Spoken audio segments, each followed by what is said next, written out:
So let's keep talking about that. What do you think about power slap? What's your take on power slap? Have you seen any of it?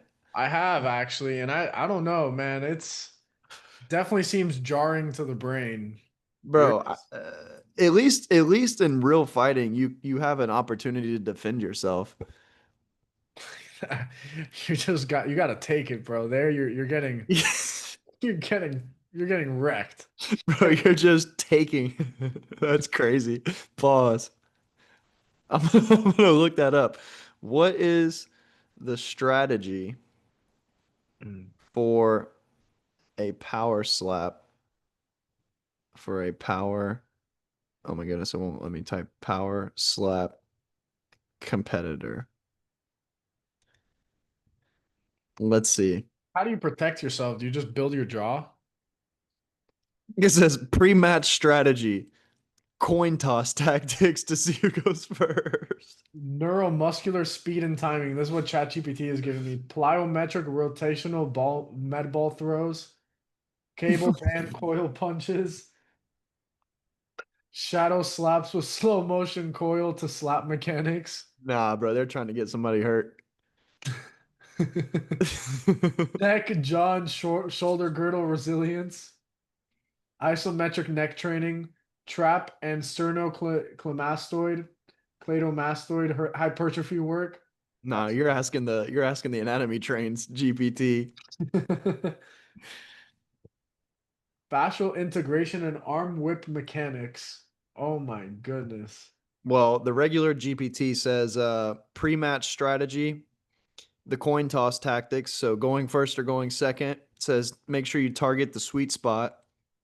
Neck strength, target the sweet spot. Neck strength and mobility, wrist and shoulder power. It says a slap is delivered with torque from the hips, whip from the shoulder, and crack from the wrist. Mental and pain tolerance. It says you should do grit training and have a stoic demeanor. Staying stone faced after taking a hard slap can win the mental battle. Final notes. The best competitors use biomechanical precision, not just brute force, strategic deception, holding hand position or rhythm, composure under pressure. Mind games matter as much as hand speed. That is that's something there. Let me tell you. Let me tell you. Power slap is a hell of a sport, but that's a great way to give yourself some brain issues. It's a great way to get some CTE for free. Bro, that's I mean, they better be paying good. And I don't think they are because starting out UFC, you don't get paid very good either. It's saying here to use the RMT club or rope flow training to build the arm whip mechanics. Double arm plyo pushes against the wall. Nah, no way. A good arm slap is not a good slap is not arm dominant. It's stored fascia released. Ay Bro. ay ay. You could tell this is my GPT. Yeah, this is a custom GPT here, guys. Okay. So yeah, apart from that, let's talk a little bit about Brett training a good fighter out here. Like talk a little bit about that and talk a little bit about what you learned about training someone like that, like a You true know elite what? athlete. You know what I learned is? I'll tell you what I learned. And I've kind of been knowing this, but it really shows when you're working with an elite guy. Training athletes is easier than training normal people. That's what I'll say. Because you tell these guys, go 100%, I want you to do this drill. And they just do it. Like, because they're athletes, they're coordinated. They've been doing this their whole life. Their whole life is dedicated to movement. So mine is also. And so it's not frustrating when regular people can't do it because there's beauty in seeing the growth and the development of individuals. But when you have somebody that can just do anything you tell them to do, it makes your job a lot easier. That's I've heard that before. I've heard of that before, and it's pretty cool. Like especially when I work with a trainer, um, they're pretty surprised at the stuff that Like they think they're showing me something new, and even if it's something new, I have the ability to pick up on something really quick. And I've heard it a lot from trainers being like, it's so much easier to train an athlete because their movement vocabulary is so wide. Right. And well, that goes what what we were talking about earlier with a certain individual who got flamed. Uh, but the point being is that the point being is that the more coordinative abilities and the more skill acquisition that you can obtain, the greater you're going to be able to perform a new movement, a new task if you have a wider base of movement vocabulary. And 100%. And I don't think that movement vocabulary necessarily comes from the gym No. because yeah, like you can work out all damn day, but you're not going to become an athlete just by being in the gym. You're not like there's a lot of things that come first, and there's a lot of things that there's something that can't be replaced, which is the sport. You can't replace what a sport gives you. Yeah. And yeah, I mean, well, and the developmental years are at the younger ages, but I think that those studies can also be applied to older individuals as well. Oh yeah. Uh, yeah, absolutely. But this is what I don't think any good coach would disagree with what I'm about to say, and that's that a young athlete, think middle school, high school, early high school, middle school, even elementary school. I mean, I started playing sports elementary school. The more sports that you can play, the better it's going to be for later down the road when you decide to lock in on one. Oh yeah. Oh yeah, for sure. I mean, for one, each sport will teach you a lesson. Each sport gives you things that you need to learn about and you need to think about on the fly that could be applied to every sport. So I remember when we were at outside the box and we watched that in-person podcast, they were talking about basketball being one of the great developmental sports for anybody else that's in that's trying to do another sport because of the amount of variability that goes on within that sport and the change of direction, the plyometrics, constant plyometrics. And it's incredible how seeing that happen allows you to transition into other sports. Like a lot of the best football players started out as basketball players. Yeah, well, and you think about like the principles behind it, which is something that we've been talking about more. Like if we're trying to teach someone how to train athletically, you look at the principle behind it, and like what is a lot of that? What are the principles behind what you just said? It's like a lot of it is top end speed, plyometrics, reactive elastic qualities, moving on the toes. You know what I mean? A lot of fascial training going on when it comes to playing a sport. I want to talk a little bit about the fascia training because that's something that people have been asking me recently, especially with every single one of my posts. I've just been putting fascia Fascia training training. because it's a little misleading, but again, it's everything you're doing is fascia training because the fascia moves with the body. Every single movement you do is fascia training. Walking is fascia training. And what I'm doing by putting fascia training in all of my posts is that I'm bringing awareness to the fact that the fascia is being trained no matter what you do. Now, are there ways to specifically target the fascia? No, because you're going to target the muscles as well. And if we're talking about specifically targeting the fascia, that'll be a myofascial release where you have a manual therapist working on you and they're specifically working on trying to get those fascia lines to break up. Now, Or to organize. or to organize 100%. And one of the big things that I'm learning right now is training the properties of the fascia is a good idea. So you're training the viscosity of the fascia by doing depth jumps. You're training the elasticity by doing the plyometrics. You're training the elasticity by weightlifting. Like if you're gonna do a bench press, you're coming down, you're coming up. That's elasticity.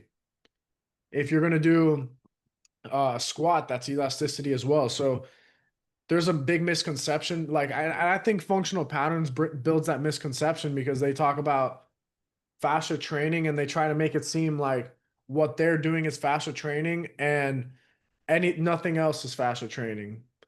Right. And but in reality, every single thing you do is fascia training. Every It's single kind of thing. it's kind of sad too that they demonize it. Not demonize, but it's sad that they market the way they do because it takes a lot of these smart guys, these traditional SNCs who are pretty smart guys, but then they go and they don't want to take the time to learn about fascia because they think that it has to be functional patterns. And it's really upsetting because they could really elevate some of these athletes.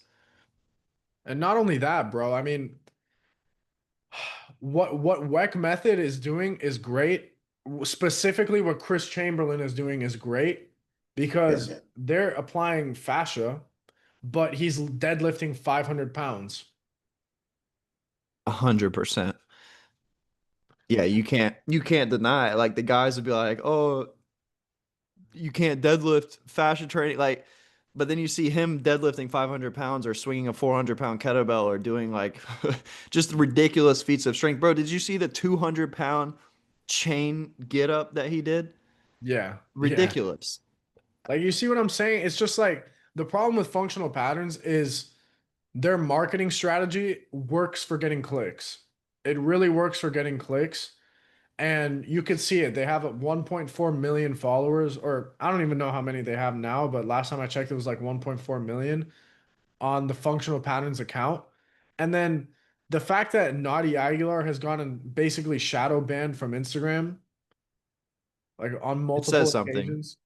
What? That says something about Yeah. what they're doing. Yeah, because I mean, look, like it obviously is good stuff. It's obvious, like you can't deny the work, like when they're putting those pictures of the people fixing their scoliosis and people being able to move better. They're And, doing and something just to stop you right there, like you have to when you see that and you hear what they're talking about with fascia, you have to understand that they're doing that with a knowledge of fascia. So you can't say that this is stupid or that it's not real. Like I've even seen people say that fascia training isn't real or fat. I'm like, bro, that's just incompetence. That's total incompetence to that's say a asinine. statement like that. Asinine, bro. What'd you It's say? it's asinine because you can't deny certain things about like here's the thing. The reason why fascia training is so quote unquote what would you say controversial, it's so controversial is because I think it's not studied, like the fascia itself isn't studied.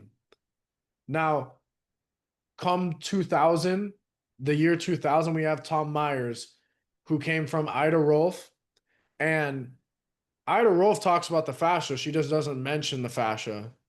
Like what you've read Rolfing, like we both read Rolfing, so the structural integration, that idea of integration comes from the fascia lines. Whether or not it's stated that it's the fascia lines, it is the fascia lines. And And what yeah, I was was that? just saying, I mean, there's no denying it now with what Tom Myers has done. I mean, there's full cadaver Right. breakdowns. The So, dissections. Those yeah, dissections are, dissections. you can't deny it. Like he'll literally pull on a part that's at the chest and you see the bottom of like of the leg moving. So it's just denial denial comes from insecurity, and it comes from a place of, well, we've done this for years and it's worked for us, but how well has it worked for you? Like a lot of the guys that are saying this, like for example, we look at a lot of the power lifter dudes and we look at a lot of the guys who have been doing heavy lifting for their whole life. How are they moving now, man? Like they're in pain. Like you see Ronnie Coleman who he's paralyzed. It's like what Brian was saying on our podcast, which if you haven't watched that episode, you need to go watch that. It's titled Maximizing Sport Performance with Power Plus. But he was saying that those drills are not good drills anymore. The principles are still the principles, but the specific exercises done, they're not good drills anymore. Like you can still use them, but the times evolve. Things change. We started with the iPhone 3GS and now we have the iPhone 15, which has an amazing camera and all this stuff. Like you have to understand that the times change, training methods evolve, and they get better. And how is it possible, in my opinion? Like, and I know this is your opinion too, but how is it possible that every single thing is constantly evolving, but our understanding of movement and our understanding of exercise has to be what it has to be what it's always been because that's what works. Like why? Like how make that make sense? Make that make sense. It doesn't make sense, and it's incompetence and ego, and that's really all there is to it. It's incompetence and ego. I'd like to ask these guys who have these opinions what books they've read or what seminars they've attended when it comes to fascia or when it comes to the things that they're saying are not effective. Because it's not just fascia either. You look at certain movement training methodologies or certain exercises or certain concepts, new principles that are being created, and they don't accept it. And it's Like I like, well, remember, I how much remember, of it have you studied? I remember you had sent me this guy on Instagram who was talking about the fashion. He had like a full, it was like a full 10 slides about how he thinks it's complete bullshit. And it's like he was saying that he's read all the material. Okay, so why are you denying it? Like you can't say you've read all the material and then be like, yeah, but this is complete bullshit. Like this isn't peer review studied. Like this isn't this. Guys, like feel. Have we ignored the ability to feel in our bodies? Like I forgot who it was. It was But imagine this same person goes to a massage therapist or goes to a body worker.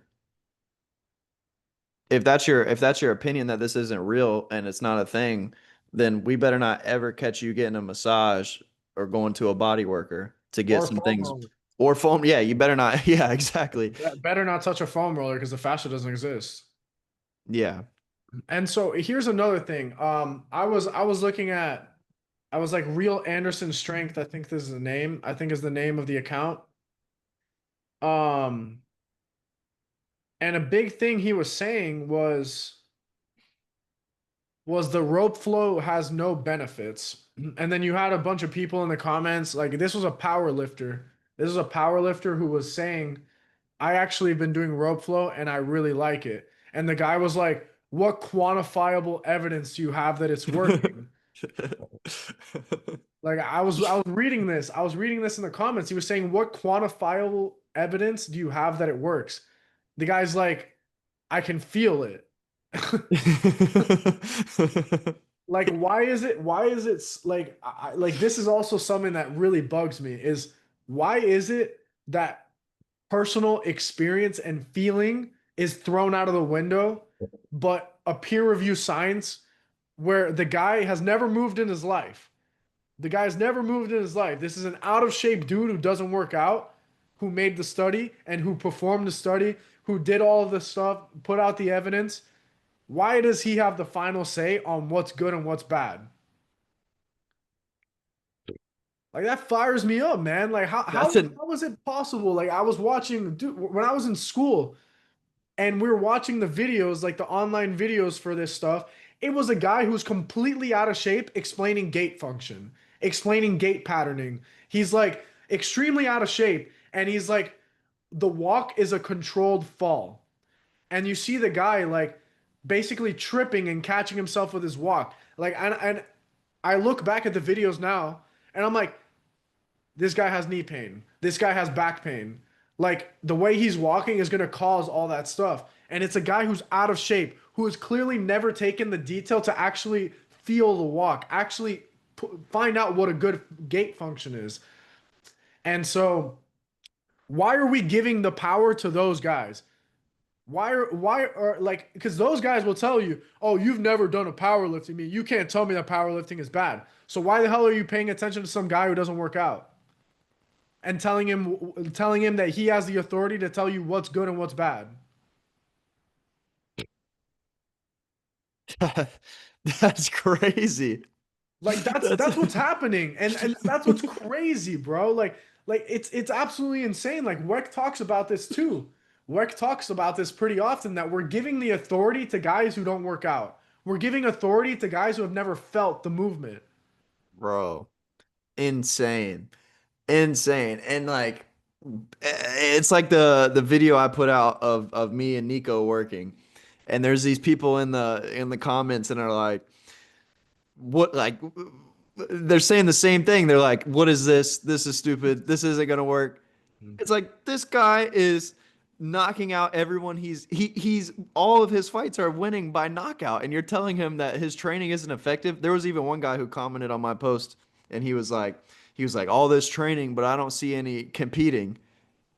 Then everyone started flaming him in the comment section. He deleted his comment. Yeah. The last comment that I put before he deleted it was like, because he started changing his tune a little bit because he was replying for a bit. And he started changing his tune, and I was like, one of the last ones I said before he deleted it was like, I was like, why are you changing your tune? I was like, did you see that this guy is decimating everyone he fights by knockout? I was like, did you see that I compete as well? Then he Yeah. deleted the whole thing.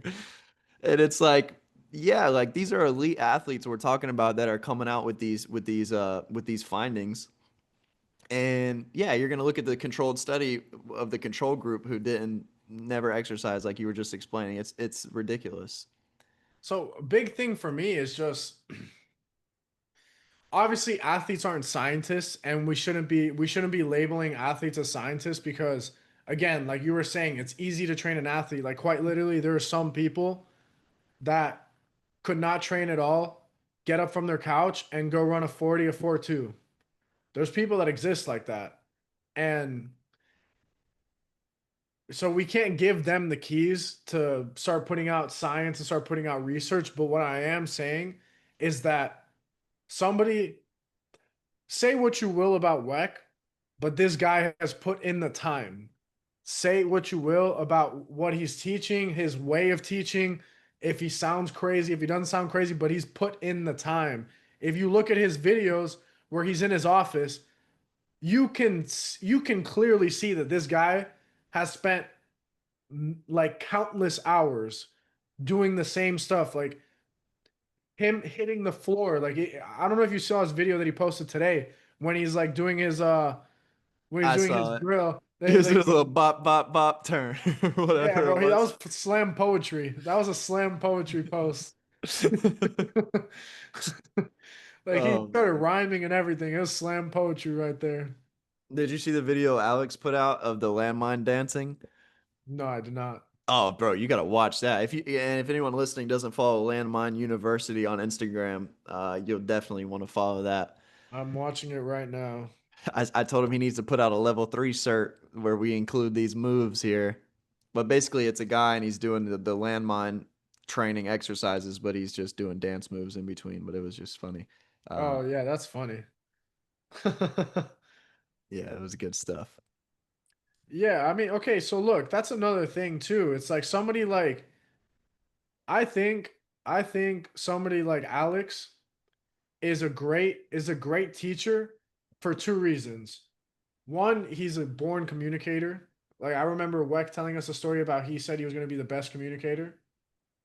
Um, Yep, I remember that. but not only that, and not only the communicator, the guy put the time he was going to be in the NFL. You know how many hours he had to spend training? He has the ability to communicate it because he spent damn near his whole life learning it. Yeah, well, and what are you gonna do? What are you gonna do with Landmine University? For anyone not doing Landmine University, like, is it because I mean, there's no trials on it yet. There's no studies on it yet. What are you gonna not do it until that comes out? And then when it does come out, you're just gonna be late. You know what I mean? It's absolutely ridiculous. Like you can't. I mean, I'm not gonna say that Landmine University is the best thing in the world, and it's if you don't do it, you're not gonna be athletic. But it's like it kind of you can't deny it. You can't deny it once you feel it. Yeah, and it's a tool that can be used, just Right. like most all other things that we talk about on here and that people hate on. Like I was It's just a looking tool that can be used. I was looking at Noah Lyles training, the guy who won the 100 Yeah, I in know. No, yeah, Olympics. no lie. So I was looking at his training and it's like you see him doing the power cleans, his feet are rotating out And it's like he is somebody who needs to have 45 steps that are perfect. Why is he messing around with a power clean where his feet go out? And yes, you need that absolute strength. You need all that stuff. But in the end of the day, the nervous system is learning every single movement. Every single movement is nervous system development. Every single movement is patterning. So why not take that absolute strength, even put a figure eight strap on him so he has even less to worry about the grip and get him on Landmine University. Yeah, I mean, and we could go into a part of what you just said there. We were talking about it before we started recording, which is the concept of neural engrams. Oh And yeah. I first heard the term neural engrams from Weck. Weck was the first person I ever heard use that terminology, um, and it made it make a lot more sense for me what it is. Because people talk about patterning movement, they talk about moving well, but no one talks about the what a neural engram is. And so we could go into some of the definitions and Yeah. So whatnot. explain a little bit about it. We don't need to go into definitions, but explain a little bit about it. Well, I'm gonna read off what we wrote down here, what I wrote down Okay. earlier. Um, so an engram is a term in both neuropsychology and Dianetics. In neuropsychology, it refers to the physical representation of a memory in the brain. In Dianetics, it's a recording of a past event that is not accessible to conscious memory. So think about what that means. That's meaning the movement that you're doing is being patterned consciously and subconsciously into your nervous system, into your fascia, into your tissues. And so these movements that you're doing for, you could call sport performance or whatever you want to call it, but those patterns are being downloaded into your Mm-hmm. body, and your body will subconsciously, like the definition says, refer back to those patterns. So imagine if all the training you're doing, 45 steps is what you just said.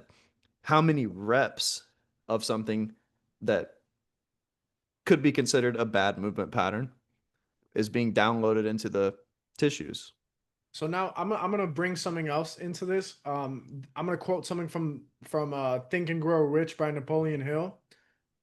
The subconscious, the subconscious comes out in reality. Our conscious mind doesn't bring out reality. Our conscious mind has the ability to interpret reality, but our subconscious mind is what brings out that reality.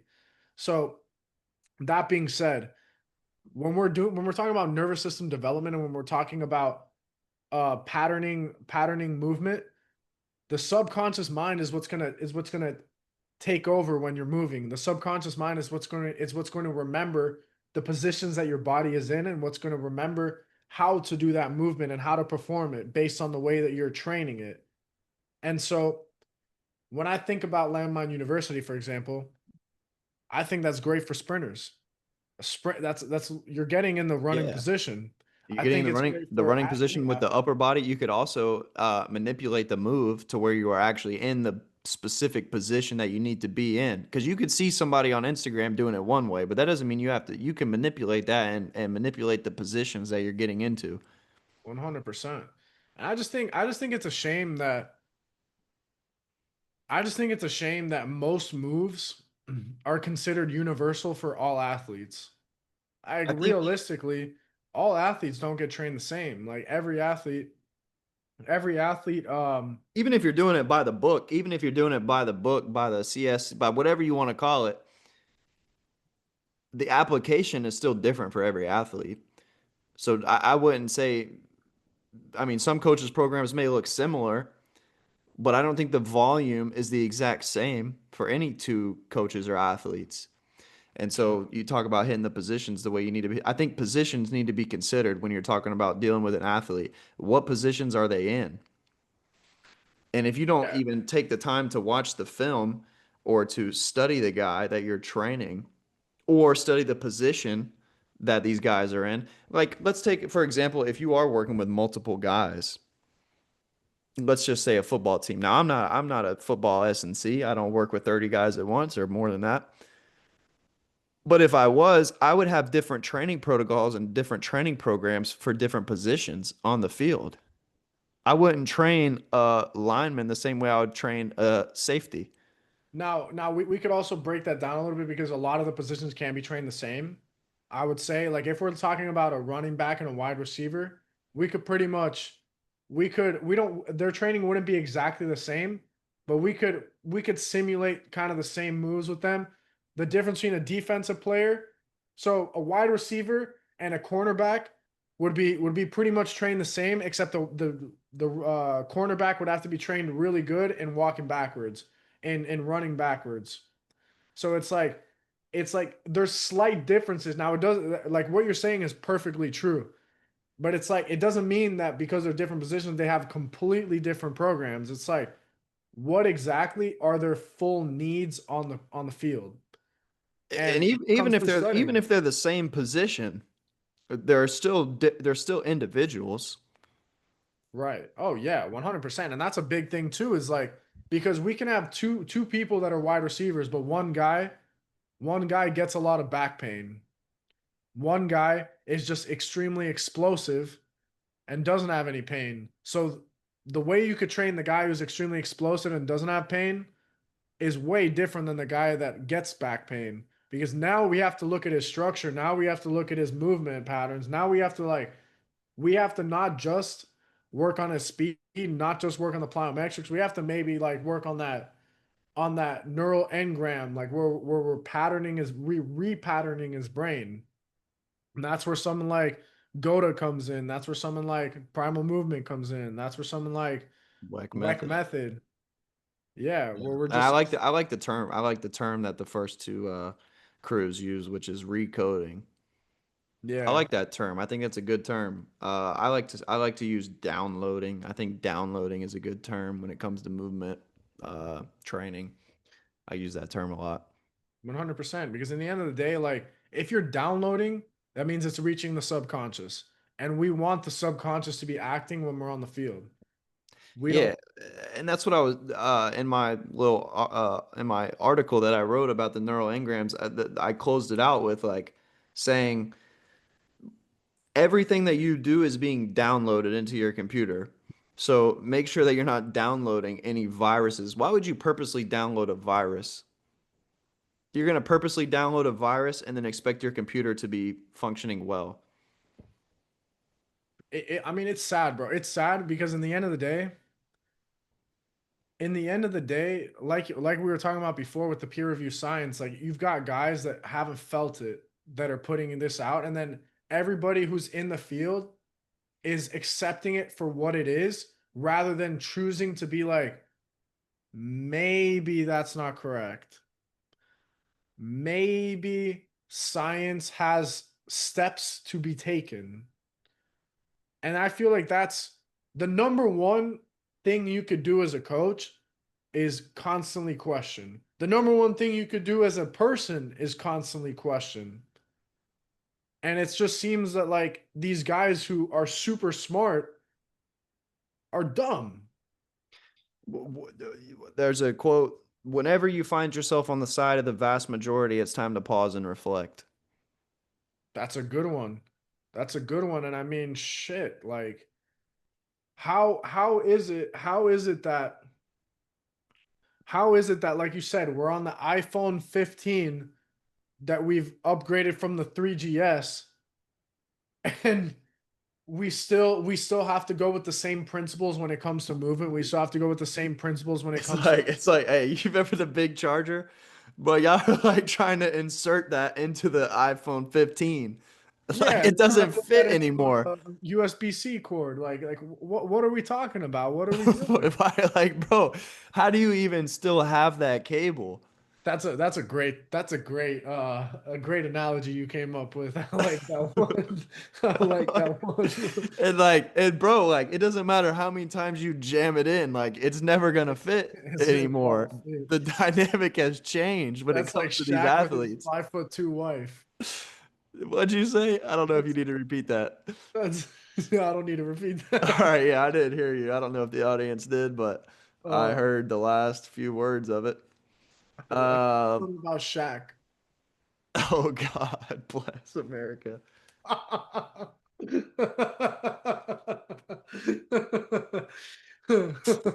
We just entered explicit Uh, ratings for this podcast. yeah, yeah. But but yeah, I mean, look, think about three things when it comes to athletic training. Nothing nothing can be the same as it was last year. The athletes needs are constantly evolving.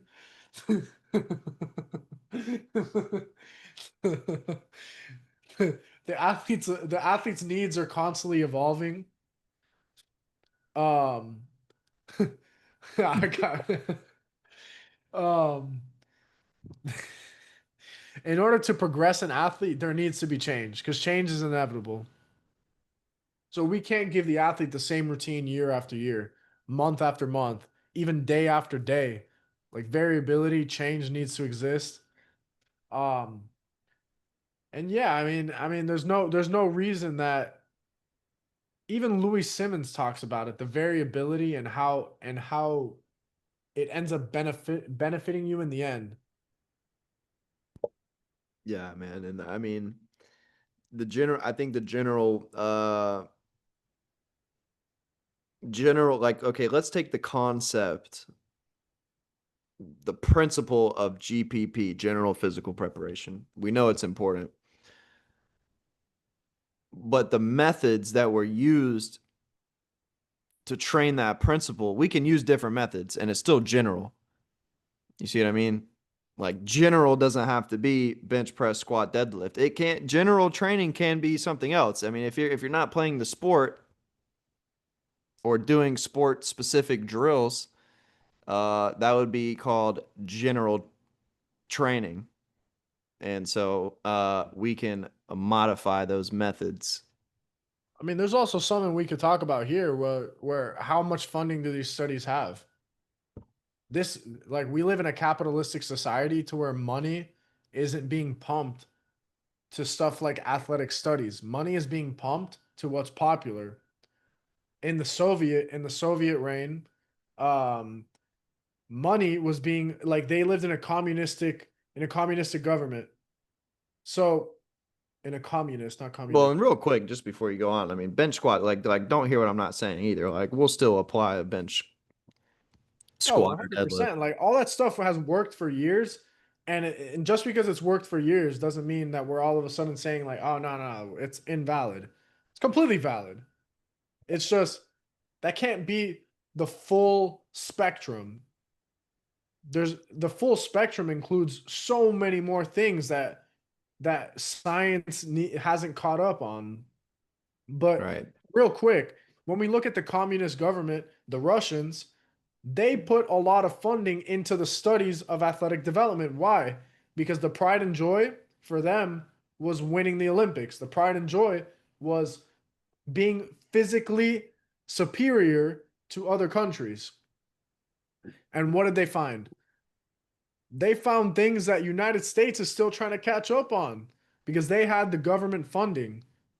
And so that's another thing to look at and another thing that these guys I just don't think they think about.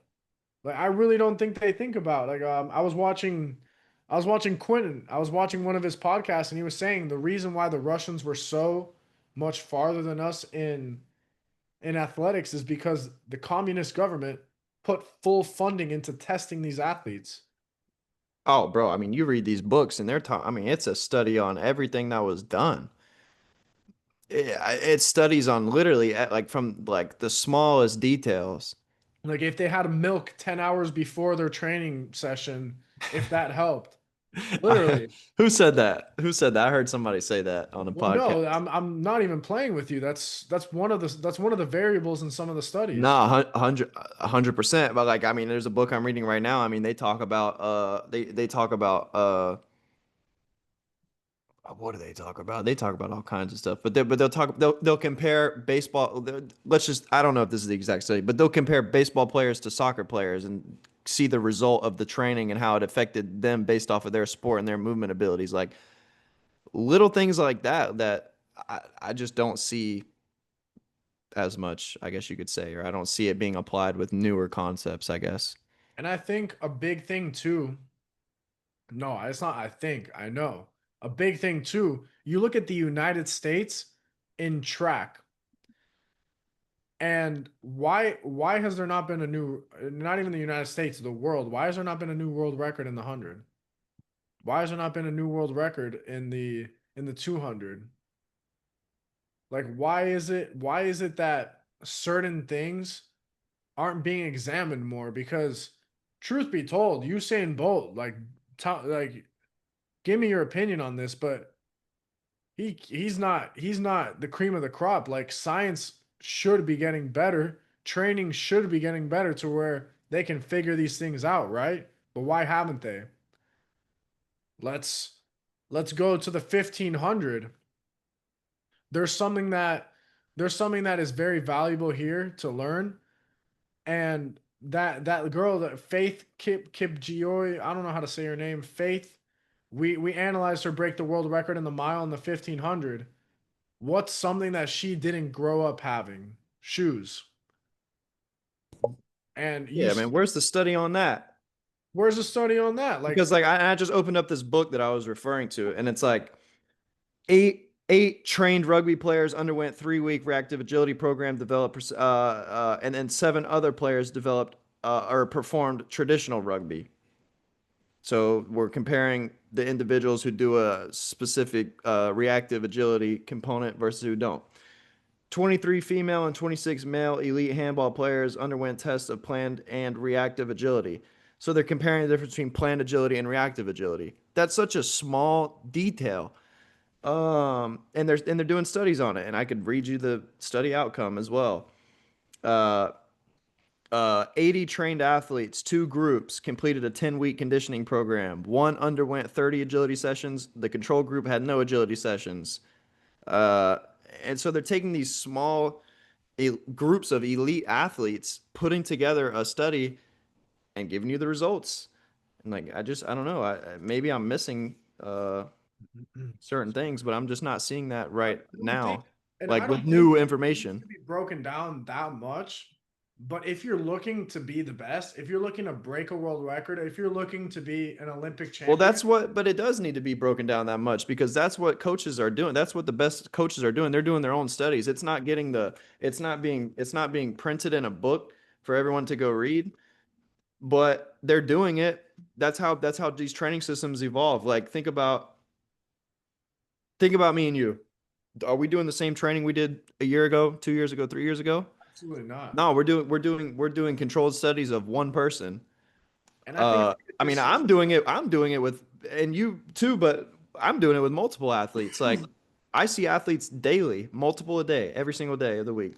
And I'm doing my own studies, but I mean, I don't have a book. I don't have funding to do a controlled study based off of a certain training program that I'm applying, but I see it.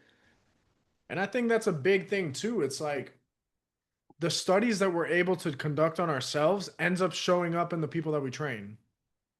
Because I could tell you, I've trained people a lot differently last year than I have this year, just from the things that I know. Like, for example, the feet training, it's completely trained. I'm completely changed. I wasn't really giving towel scrunches before. I was telling people to get out of their shoes. I was telling people to spread their feet. I was telling them to get on the outside edge, but I wasn't really training their toes. I wasn't really telling them how to use their feet. I wasn't teaching any of that stuff because I wasn't doing it. I simply I had my ankle routine where I would go on the outside edge of my foot, go on the inside edge, do some pogos, and then do some other stuff, and then be like, that's my feet training. But now I have a much more knowledge, so I have a lot more studies. You get what I mean? And I just don't. I think it's a disservice to the people here in the United States. I think it's a disservice to the people in the world to where we eliminate a variable being feeling. We eliminate that of being an actual source of information. I feel like the people who have these voices don't study anything like that. Like they're not putting in the effort to actually uh Well, create no, create a okay, it's result. one Like, thing to see something, but it's another thing to do it.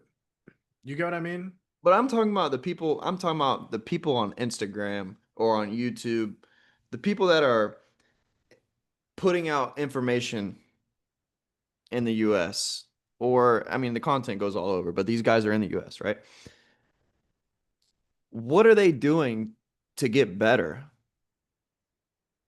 And I'm talking about with the knowledge, because I don't see anything. I just see them doing the same old stuff and then telling anyone who does new stuff that it's ridiculous.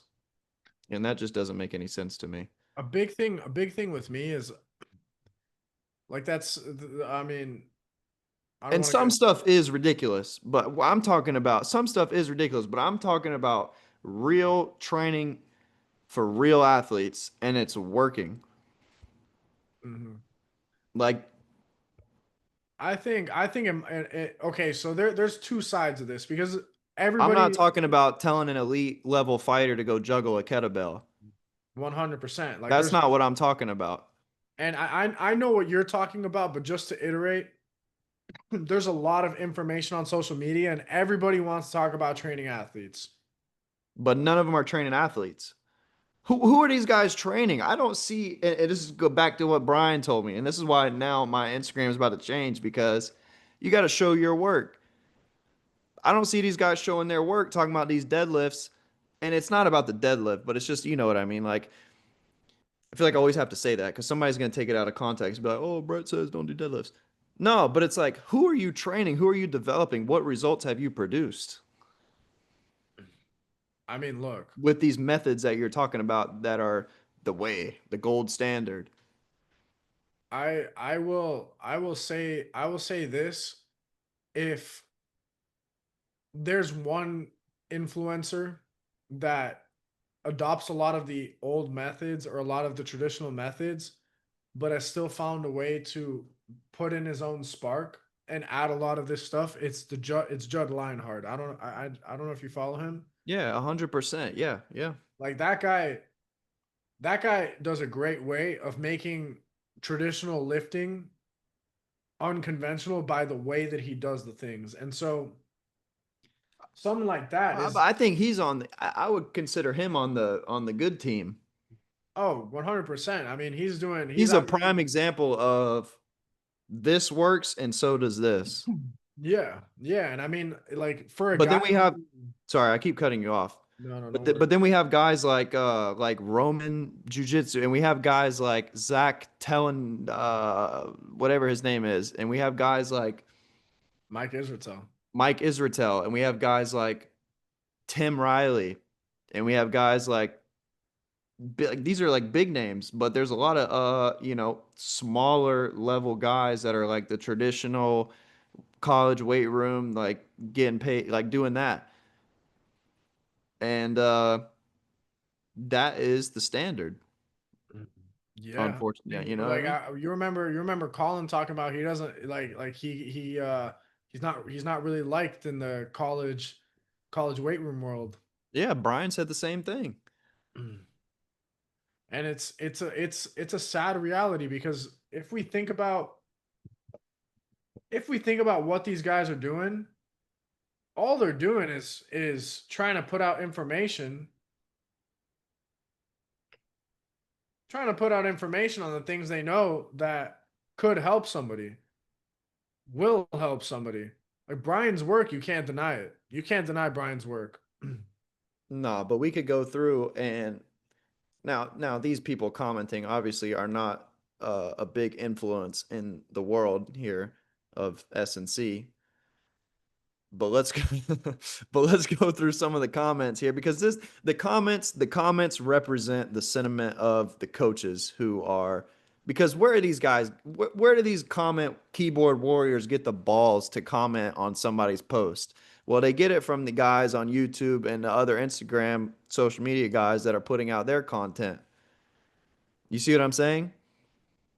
So they think And they the know what they're vast talking majority about. of people create the view. So when we think about when we think about what's going to end up being done in the gyms, it's what's the grand scheme, like what's the general consensus.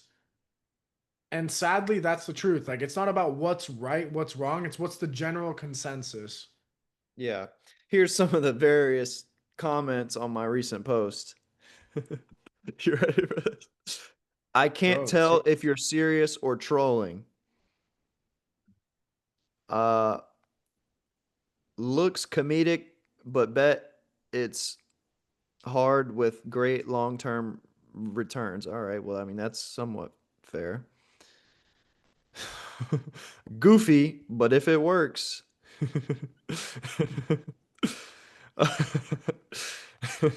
um, you know what I mean? But this is the sentiment that's being put out there.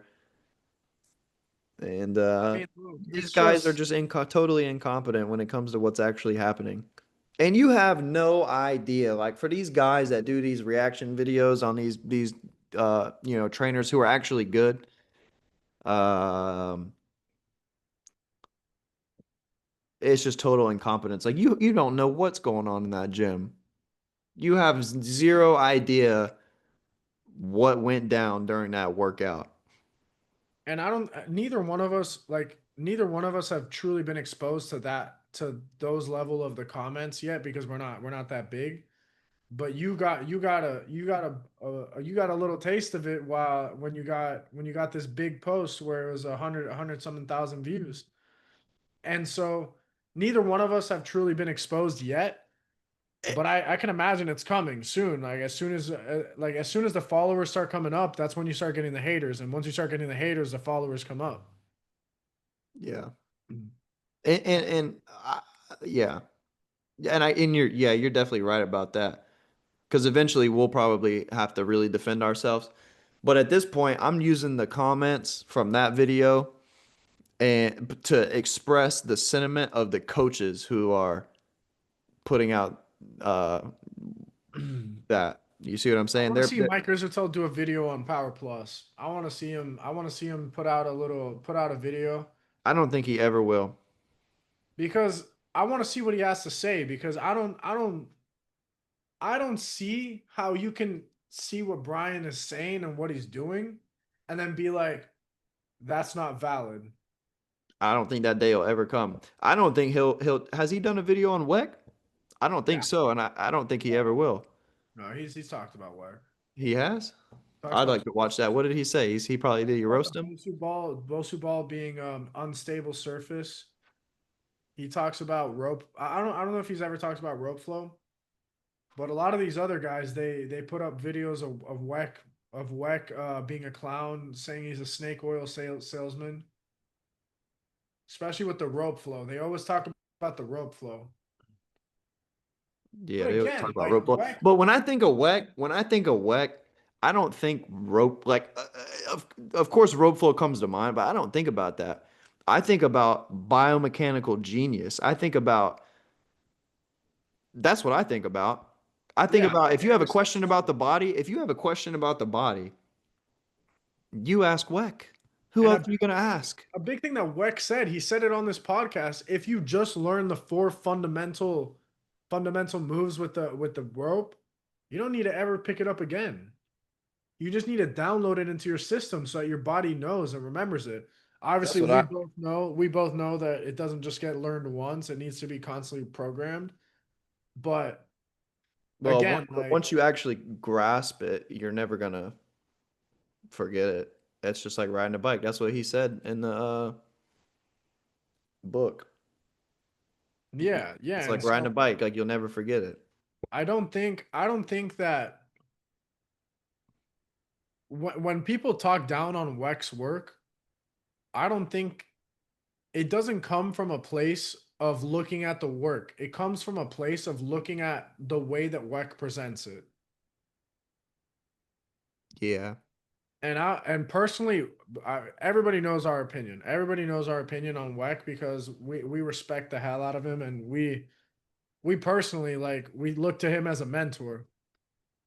And yeah, you could say we're biased because we look at him like that, but again, like How are you going to deny the things that he's saying? How are you going to deny the results that are coming out? We've both felt it, so we can't deny it. And we also acknowledge other systems as well. Yeah. Yeah, 100%. And like look, where did you and I meet? Belfast. Exactly. So we're pretty adaptable when it comes to systems. We're pretty open minded when it comes to training methodologies that are out there. Yeah, because what were you doing before you came to Miami and before you came to we went to Melbourne? What type of style training were you doing? Basically powerlifting with unconventional methods. Well, 100%. And I was, yeah, under the impression that just lifting would make you a better athlete. And don't get me wrong, like I would still incorporate like some jumping and some, different various change of direction moves and whatnot. But I mean, yeah, everything February was a big change point for both of us. big change. And a big change, you know what it was, bro, is because I was still reading books. Like I was a well-versed trainer. Like I could sit there and talk to you about, I could have a conversation with anybody at that time. You know what I mean? It I was mean, just it was just which conversations was I having? You know what I mean? And then yeah. also like all the books I was reading, bro, at that time I had read every single Louis Simmons book that had ever come out. I had every book that Louis Simmons wrote, I've read. Verkhoshansky, Bondarchuk, all that traditional stuff is under my belt. Like it's not like I'm don't know this stuff. You know what I mean?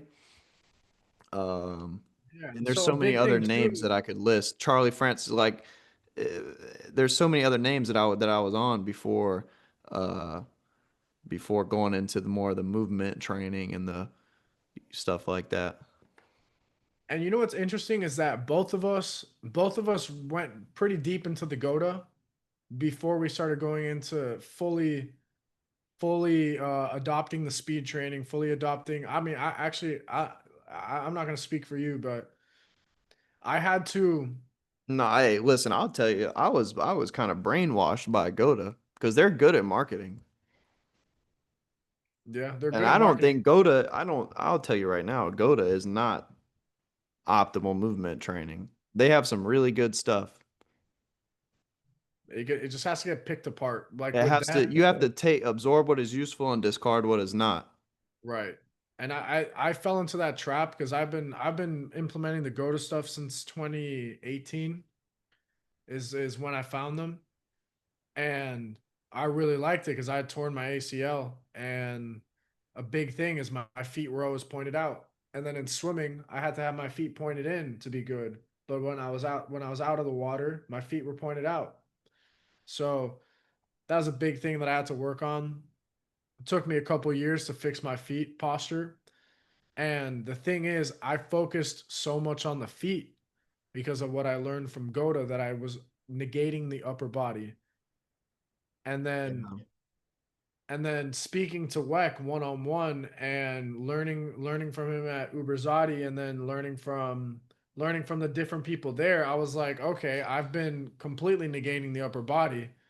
Let's get more into now. Don't get me wrong, I was working on the upper body, but when I was walking, I was only thinking about my feet. I wasn't thinking about what the upper body should be doing. And I was just thinking, okay, if I fix the feet, then everything else will fall in line. But it's not true. You have to get everything in line before you start thinking about one specific thing. It's like Weck says you get your head over your foot and the rest follows in line. Well, yeah, totally agree 100%. But to say that you can't be in another position and that another position is unhealthy is, in my opinion, ludicrous when you're talking about elite athletes. Yeah, yeah, that's okay. That's where We should do they should Goda should do a study and analyze various athletes from different positions and write or what's the word I'm looking for? Record every single step that an athlete takes in a football game, basketball game, whatever you want to call it, every single step, and write the angle and the articulation of the foot ankle and see how many steps are in that position throughout the football game. But they only are going to train that one position. That's mind boggling. And a big thing with them is they love to put the images of Jordan walking, but they never put the images of Jordan doing a crossover where his foot is his like ankle is on the floor. But I was sold, bro. Like I was locked Okay, in. but that doesn't like It that stressed being me out though. Like it stressed me out mentally because I thought like everything I was ever doing was completely wrong. I was like I completely mean, that's sold. what they do. Like they're pretty good at that. They're pretty good at like trying to make you believe that everything you've ever done in your life is really wrong and that you have to get Goda in order to be good. And so a big thing there when I started really questioning Goda was back in 2021 or 2022 after tearing my rotator cuff. So I was doing Goda for from 2018 to 2021 or 2020 actually. 2020 is when I tore my rotator cuff. And that's when I started really questioning it. And then I started getting into the flexibility training. I started getting into all of that. I was like, okay, if I'm extremely flexible, then my body can't get injured because I'm training every single range. I'm training the whole thing. So I got really into the ATG program. What was the problem with the ATG program? A lot of slow stuff. A lot of slow stuff. From there, I get into Brian's work. This was about 2022, 2023. I get into Brian's work and he's like, train every position. You have to be good in every position. Right. And then like that's a little bit of the same message that ATG puts yourself in. They talk about there's no bad positions. There's only untrained positions. That's a And good so line. and so I was in that mindset that my body had unlimited capacity. It just had limited capacity in what I hadn't trained it in. So then I get extremely athletic. I'm kicking the net on the basketball hoop. Like, I don't know if I've ever sent you those videos of me like jumping and kicking the net. Um, Nah. it's some crazy stuff. Like That's some pretty sick. crazy stuff. And I got into like Kador Ziani, started looking at his the archetypal postures he talks about. And so I was completely on this wave that more flexibility equals more ability. More mobility equals more mobility. What happens from there? I find the kettlebells. And then it it became a little bit more of ego where I was like, I just want to push weight now. Like I had like when I was kicking the net, I wasn't really lifting weights. I was lifting weights, but I really wasn't focused on the amount of weight. Like I can't even tell you I didn't count a single like I would pick up a kettlebell and not even look at the weight, just like did it feel good? Did it feel like I could move well with this? Okay, good. And then I would move. I would go and do the exercise. But then it became more about like, oh, I want to lift heavier. I want to do this. I want to do that. And then that, in my opinion, that messed me up. That's It what got messed me me hurt. up. It got me hurt too, man. Like I tore my lat and I was just constantly in pain, like constantly. I don't know if you I mean, bro, remember. like, and I still have that. I think everyone, yeah, I'm sure you still have that too. Like, there's nothing better than swinging the world's heaviest kettlebell or deadlifting 500 pounds. Like, uh, I mean, there may be things better, but you get what I'm saying. Like, it's a pretty sick feeling. Like, you know what I mean? It is, but But I have so much fun with this training that same. it's not making me miss it. It's- I agree. And a big thing too is like what do I care more about? I really don't care about lifting heavy weights. Like I don't need to prove anything to anybody. I have videos of me doing like 400 plus pounds on a squat. I have videos of me benching. I think I have videos of me benching 315 pounds. Like I don't need to do that again in my life. I have a video of it. I never need to do that again. I have videos of me flipping 100-pound kettlebells. I don't need to do that again. Like, is it gonna progress me? What do I have more fun doing? Flip like putting that much weight on my back or being able to jump and kick the rim? Right. Like what in the end means more to you? And obviously, we're not telling everybody that they need to completely reevaluate their life, but it's like, No, but I mean, you posed a question, right? Like, what means more to you? And right. for some individuals, lifting heavy does mean more to them. Like, I have people I train, and it's kind of hard for me. Like, but I'll do it where they want to get super strong with the lifting style that I have the capacities to offer, like with all the kettlebell sandbags and maces, clubs. Like, I mean, I have all the heaviest, and I'm like, I'll still give them the other stuff and introduce it, and we'll do it, and but they'll tell me like, bro, I want to do this. I'm like, let's get it. Like, it's sick, it's fun, it's awesome. Like, bro, who doesn't want to deadlift 700 pounds? Like, it's pretty sick. You know what I mean? Like, and I'm not opposed to it.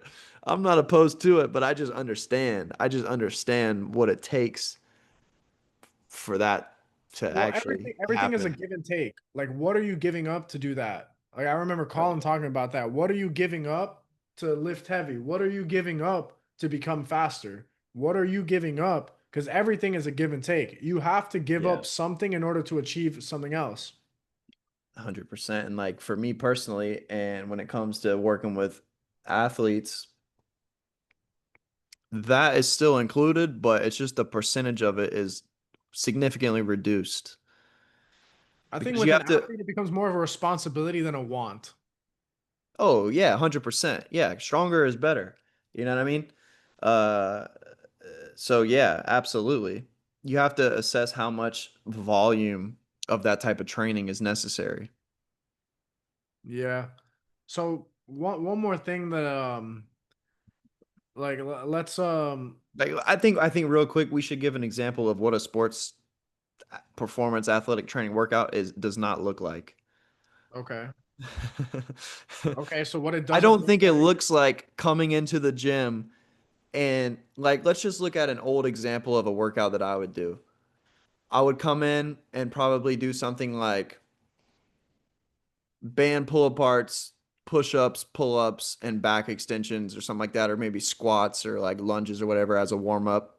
We'll work up to a heavy weight. We'll do it in a circuit, something like that.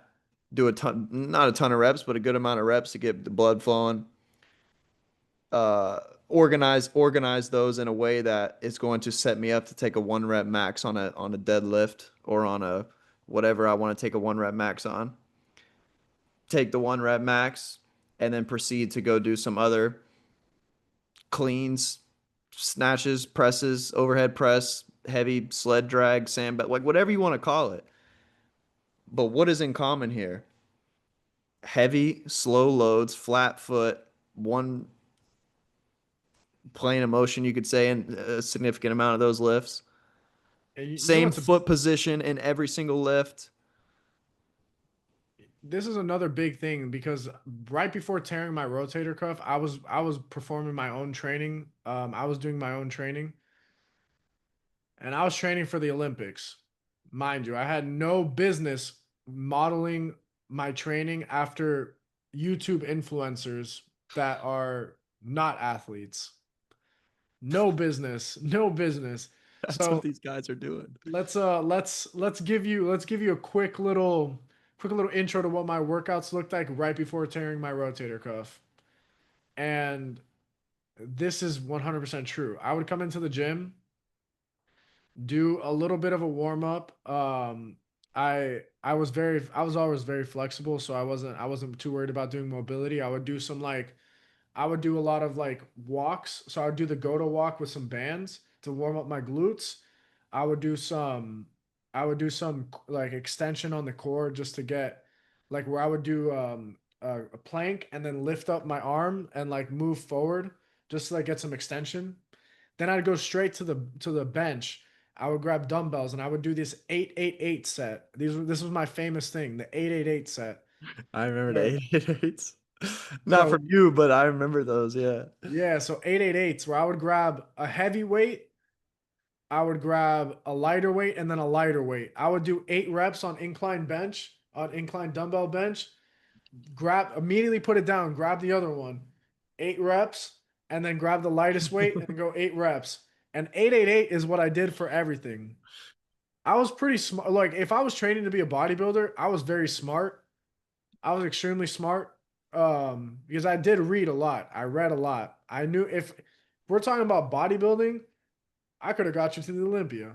But but I never got that size because I was doing like 4 hours of cardio a day. So I wasn't getting that size. I mean, I was 215 doing 4 hours of cardio a day. So I was a monster of a human, but was I moving as well as I do now? Absolutely not. Absolutely not. And enough of that though, enough of that because truthfully, we get the point. But a big thing that a big thing that I really want to hamper down on is we've had some big guests. Recently, we've had some big guests on the podcast, and it's a blessing. It's a blessing. If anybody is still listening to this, I want to thank you guys for being here. I want to thank you guys for listening along, and this has been absolutely amazing. But with that being said, with big guests, we've learned some massive lessons. We've learned some really big lessons because to have a 2 hour conversation with a leader in the industry is like getting a seminar. It's really like getting a seminar. And I just want to hear from you, Brett. What are some of the biggest things you've learned from our previous from our recent guests and what did you take away from it? Well, I think we just spent a lot of time really talking about it, but I 100% agree with what you said, and I think I want to hit on that first. Like, it's a blessing to be able to speak to these people and to elevate our craft. And I just really appreciate it, man, because the people recognize, like, we may not have a million followers, but the people who do and the people that are coming on the show, we get a level of respect from these people who see what we're doing. You see what I mean? Mhm. And so I think that that's important, and I think that that mutual respect is something that I really appreciate because It means more than a number of followers, in my opinion. absolutely. Because when I like and I was talking to you about this too, like the fact that these people are being nice to us and treating us with a level of respect as equals rather than I'm this elite figure and you guys aren't. It's bro, like I damn near felt like I was on clouds. Like I was on the clouds like this these past few weeks, man. It's such a blessing, truly. Like I don't there's not many places in the world where somebody who's at the top looks at somebody like us and we're not at the bottom of the totem pole by any means. Like we're not like beginners. We know what we're talking about. We're pretty well versed. That's why there's a mutual respect. Yeah, We 100%. Yeah, because we do know, I mean, what we're talking about. And I don't think those people would have given us the time of day if we didn't show a pretty good because I mean Absolutely not. outside the box we had one-on-one time with each of these guys. And man, shoot, thank you to those guys. If y'all are watching it, you know what I mean? If y'all are watching the show, like, I mean, I said it in the comment the other day that, I mean, everything shifted after that for me. Everything. That was a And big look, deal for being me, told man. by Brian that I'm a 2 out of 4, that fired me up, man. I'm like I said I was a near Olympic athlete. I'm not a 2. I said it like that in myself. I have my notes, like my notebook where I was pissed off about that. I wasn't pissed off that he said I was a two. I was pissed off that I was a two. You get that's the difference. That's the difference. I think a lot of people would take it personally, be like, that guy's saying I'm not good. Fuck him. I was taking it as what I'm doing is not good. I need to switch it. I need to get better. And so that's a mindset that we both share because Brett, I'm just gonna say it straight up. Maybe this doesn't need to be said on camera, but whatever. We could edit it out if it needs to be edited out. When I first started talking to you about your walking in Miami, I don't know how you were gonna receive it. I was like, this guy, like, I don't know how he's gonna receive it. I was gonna tell you anyway. You gotta, Yeah. I was gonna tell you anyway because everybody who I'm with, I can't help it. I know it, so I can't help it. And so I didn't know if you're gonna be like, oh, that's stupid. I lift heavy. Like that's stupid. Like I didn't know if you're gonna be like that.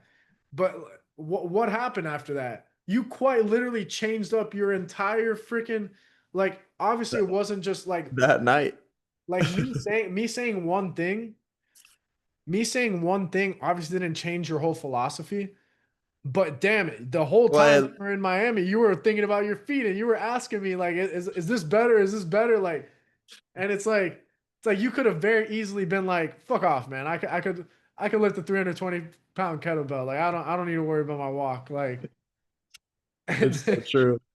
yeah. So it's very easily like, and the same way that Brian telling me that I'm a two fired me up to get me to like, bro, it fired me up, man. I was like, ain't no way I'm a two, bro. Like next time I see you in my head, I said it like this. In my head, next time I see you, I'm gonna blow you out of the fucking park. Like you're not gonna believe that this is the same me. Like, 100%. and I just think that's a very rare mindset for people to have. Sadly, sadly, it's a very rare mindset for people to have. But it's just, it's just damn. Like how blessed are we to have those opportunities to where a guy like Brian is assessing us? Big time. A guy like Weck is giving us advice. A guy like Colin is helping us out.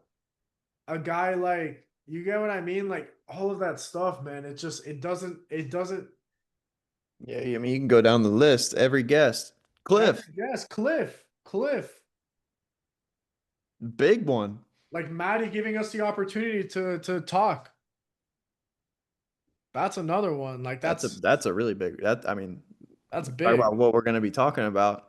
Yeah, I That's mean, a we don't need to go into detail about it, but like that's big for at least in my opinion, bro. Like I see that, like, and I mean, I maybe you share the same opinion, but that's like awesome that someone's giving us the ability to talk in I front of see other that people. as the start. We don't got to talk about everything, Yeah, but yeah, that's a good one. that's That's gonna help us out a lot. that's gonna help us out a ton. And like again, like each one of these opportunities isn't coming for no reason. No, definitely not. Definitely not, bro. It's like you said, like these dudes wouldn't be coming on the show to talk with just anybody. You know what I mean? Like there's people bigger than us that are doing this that I guarantee you they're not gonna go talk to because of what you said. Where it's like the thing with me, bro, and with you too is like and there's something out there that we haven't heard of yet, and that's the key. Like it's not about we don't know it. It's like that we haven't heard of it. So like when I hear of something for the first time and I don't know it, that's like Find out about it. I I'm try. trying to find out about it, especially as a professional. How do I not know this? And yeah, that's a big thing. Like when I first found out about Goda, when I first found out about WEC method, I was kind of pissed at myself for not knowing about it. Yeah, like how do I not know that? Yeah, it's crazy. Like that's a big thing. Is like I think that too. And this is actually pretty funny. I'm looking at this anatomy chart on my wall, and the heels are turned in. Woda. um, but yeah, bro, like that's a big thing. Like when I first heard about this stuff, I was genuinely mad at myself for not having found out about it before. Yeah. Yeah. I mean, yeah, yeah, bro. 100%. I mean, yeah.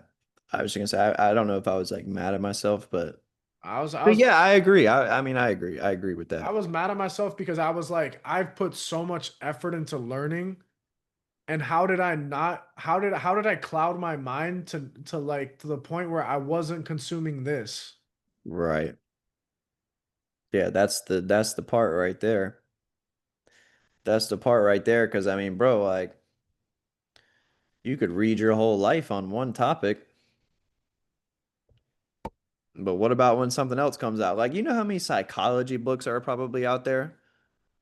Like you could study your whole life psychology. Now I get being a specialist when it comes to something, but where we're at when it comes to training people and being an authority in the industry when it comes to fitness and athletic performance, there's a lot of things that go into that. You know what I mean? And it, I think what's absolutely insane, and Cliff was talking about this recently in one of his posts, that trainers now educate themselves way less than before. oh yeah. And the big thing about it is these is online certifications Yeah, the barrier to entry is so low. and you Could can you imagine could you imagine Brian going on a podcast with some of these dudes? Like those are the people that we're talking about. Or could you imagine Tony Holler going on a podcast with somebody like that? and I mean again, like you don't know what you don't know, but it's sad that more people are accepting that what they know is all they need and that's it. Like with a specific person telling both of us that we're learning too much and that trying to be we're trying to be smarter than we should be is it was asinine to me. Like we were gonna have that guy on the podcast, and I told you after I was like, I don't want this dude on the podcast. No, He's a big figure. He's got a lot of followers. He would have done really good for us to have him on, but I didn't want him on. I didn't like that mindset. no. I didn't like that mindset, and I like neither one of us follow that mindset. Neither one of us believe in that. And both of us, like you spoke about it. You spoke about it when you did the coach's seminar. The biggest responsibility you have as a coach is to be learning. 100%. If I'm the same person that I was a year ago or 2 That's a years ago or disservice to 3 years yourself. ago, like something is going wrong, guys. That's a disservice to yourself. Like change is inevitable, change is progress. Yeah, I mean, guys, like you know who talks about this a lot, who I enjoy watching their show is the PBD podcast. And they say this often, and it's that you should always be reinventing, is what they say, reinventing yourself. You should reinvent yourself Constantly. constantly. Um, and I agree. Yeah, I mean, there's a in the one of the books I'm reading, "Change Your Brain Every Day" by Daniel Amen. He talks about the hippocampus. I forgot how many new cells, but it's every single day produces hundreds of thousands of new cells. So theoretically speaking, you could be a completely different person day by day. You know what else is interesting too is like me and you could both read that book, but we would both take away different things from it. So someone who's talking to us would get different value from us with the same book that we read. You ever thought about Yeah. that? And I mean, it's that's very true. Like that's extremely true because each one of our subconsciouses has like our Right. subconscious has different memories, has different attachments. So it's like we're gonna learn based on our experiences. We're gonna learn based on our previous knowledge. And so there's gonna be a filter. My favorite quote of all time, and I don't know if this is from a book, I don't know if I made it up, but my favorite quote of all time is truth is individual. Each person lives their own truth. Each person has their own truth. It's up to you to make your own truth and build upon what you know and what you're continuing to learn to form that truth. I should write that down.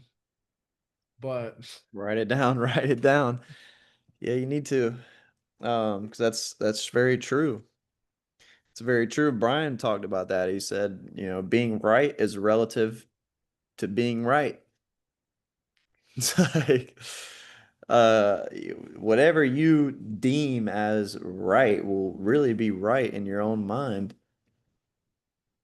you know what's interesting Mm. too is that we both talk about fitness. That's kind of our life.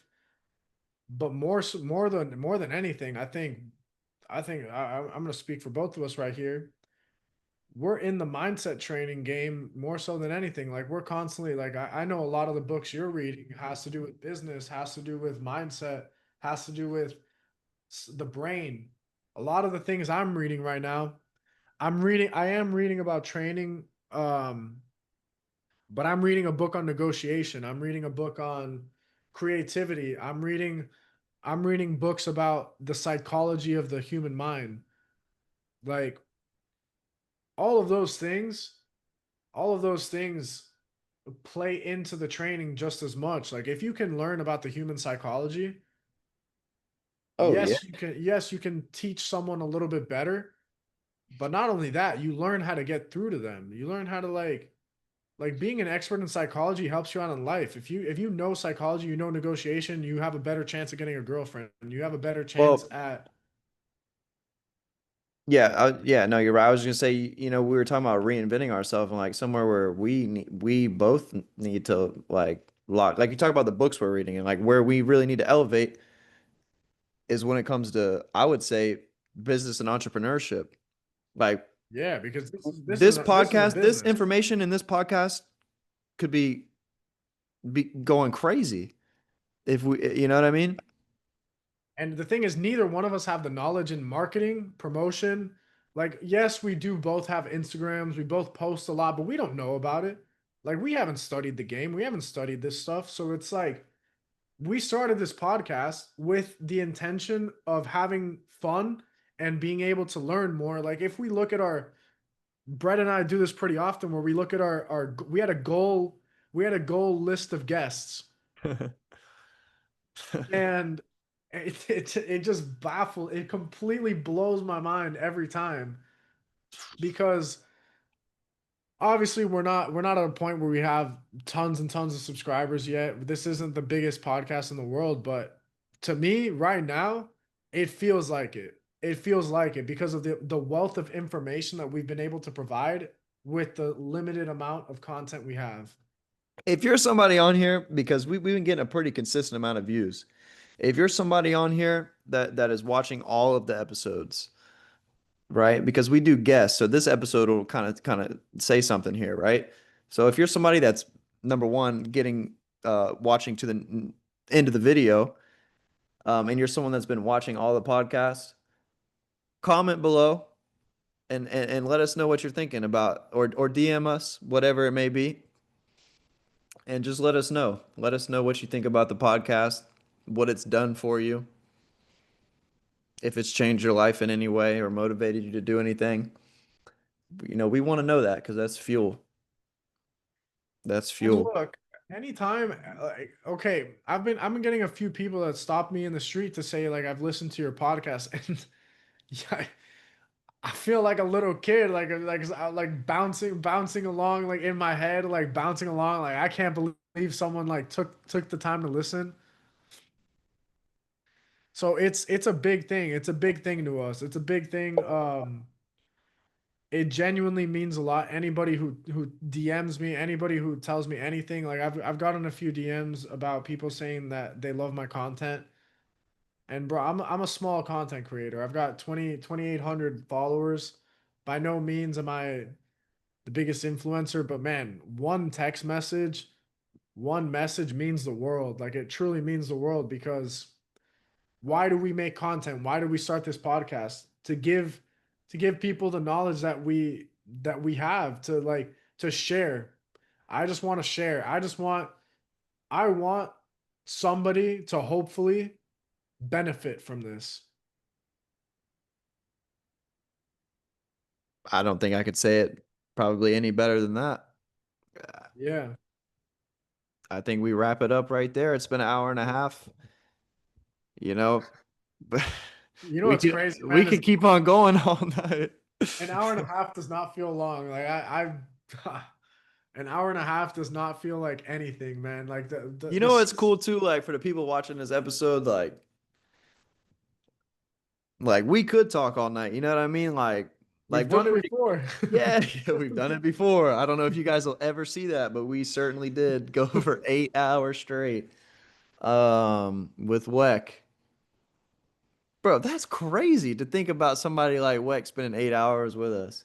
But I think that speaks more about him being a total freak when it comes to his studies than it does about us. But He didn't stop talking. He did not. There was not. He did not. He didn't even go pee. He did not pee for. we didn't get up to pee for 8 hours, I bro. got up once. I was holding it. I was really. Bro, I went to the bathroom probably like 15 times that episode. And we had a podcast right before the stamina. Like that. That's one thing that I've We really noticed did. about us. Bro, About us. 3 hour podcast for 8 hour podcast. We talked for 11 hours that day. I didn't talk to. I didn't speak the next day. I didn't want to talk to anybody. Oh my God. But a big thing that I've realized too is that our ability to speak, our ability to articulate has gotten so much better. Yeah, and that's very important. Yeah. So, anyways, thank you guys for listening.